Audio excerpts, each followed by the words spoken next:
বলে, হে রাজা, হে মহারাজ, আমি অন্ধমুনির পুত্র। আমি স্কন্ধে আমার পিতাকে বহন করে নিয়ে চলেছি চতুর্ধাম দর্শনে। আমার পিপাসা পেয়েছে পিতার, তাই জল পান করানোর জন্য আমি জল নিতে এসেছিলাম। আর আপনার নিক্ষেপ করা বাণ আমার প্রাণ হত্যা করেছে দশরথ। যাক, হয়তো আমার এত দূর অবধি লীলা ছিল। হে দশরথ, অন্তিম ইচ্ছা আমার পূর্ণ করুন। আমার প্রাণ যাবার আগে আমি একবার আমার পিতার চরণ দর্শন করতে চাই। একবার আমার পিপাসার্থ পিতার কাছে নিয়ে চলুন, তাকে আমি একটু জল পান করাবো। আহা, ছেলে মারা যাচ্ছে, ইচ্ছা শেষবারের মতো বাবাকে একটু জল খাইয়ে যায়। অন্ধ বাবা, দেখতে পাই না। কাছে নিয়ে যেতে মারা গেল ছেলেটা।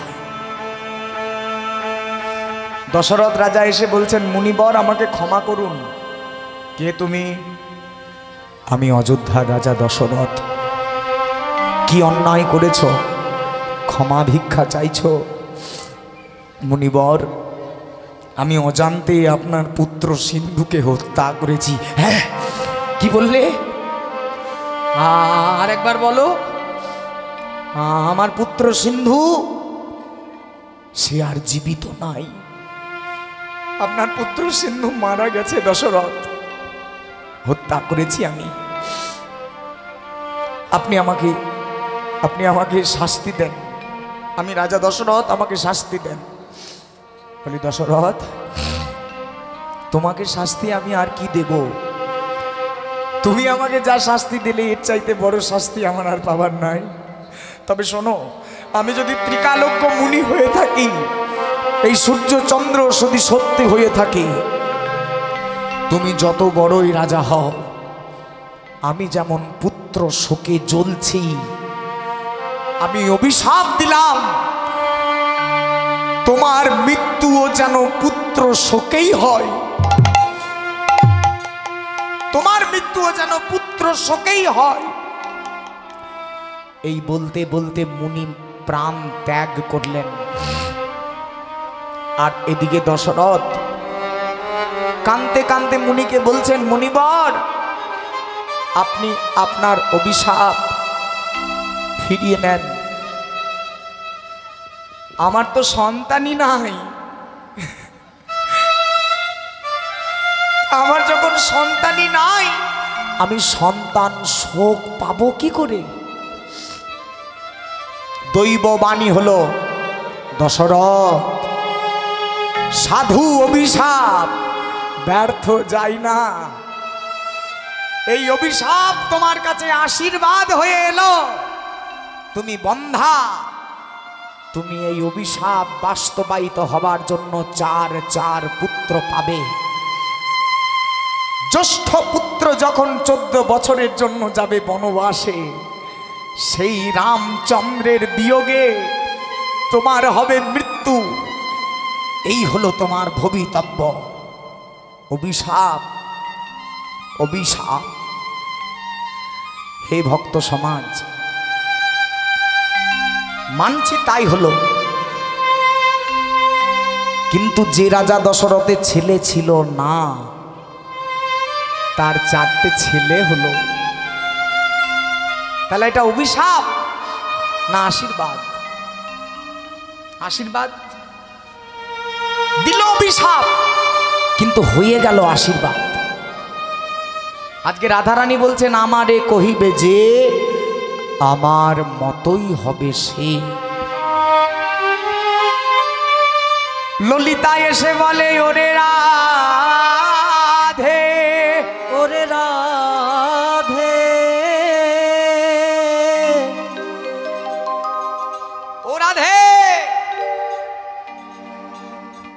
আমরা যদি তোর চরণ ধুলার যোগ্য হতে পারি,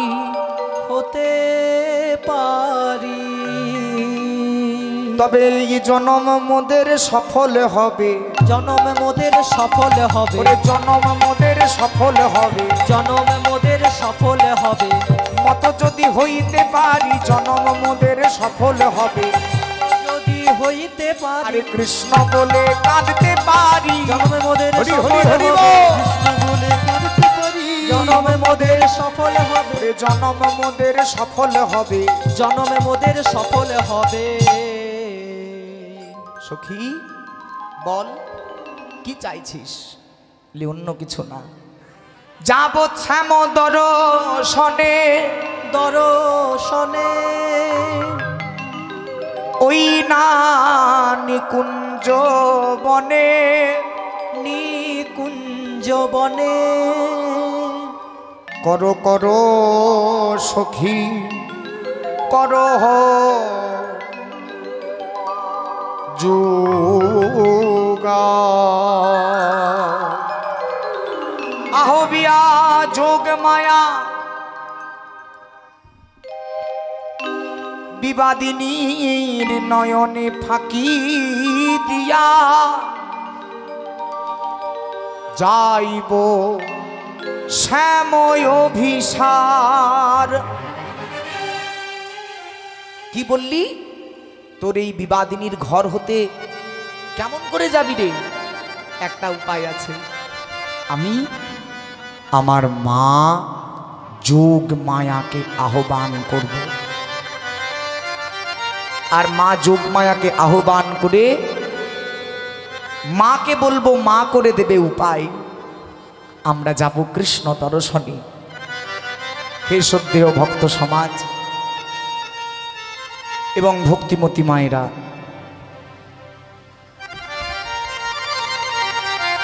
আমরাও আদ্যাস তত্ত্ব পাঠের মাধ্যমে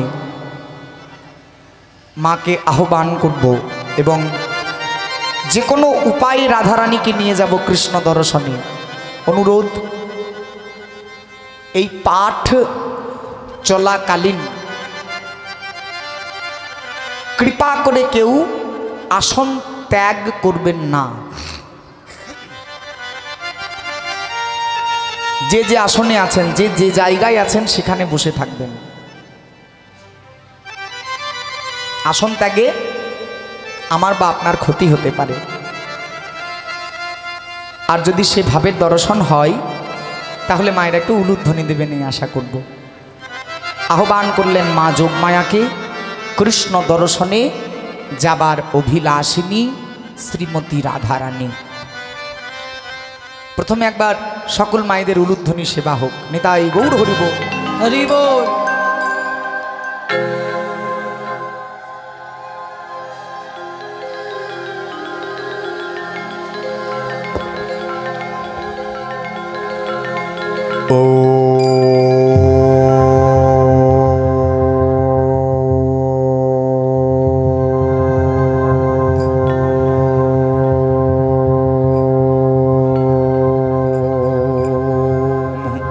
একটু সাউন্ডটা দাও।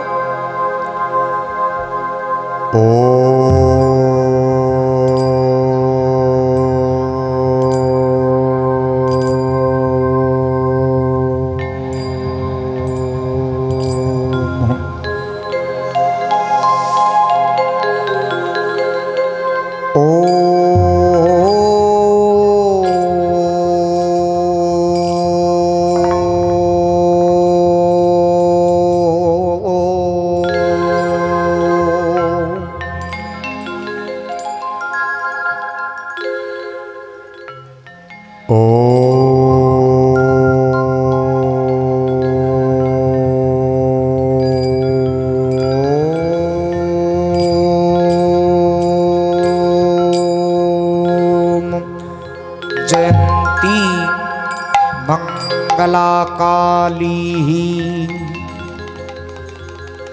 भद्रकाली कपालिनी दुर्गा शिव समाधात्री स्वं स्वाधा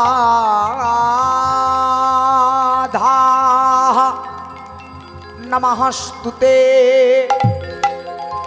सृष्टि स्थिति विनाशानं शक्ति भूते सनातनी गुणस्वही।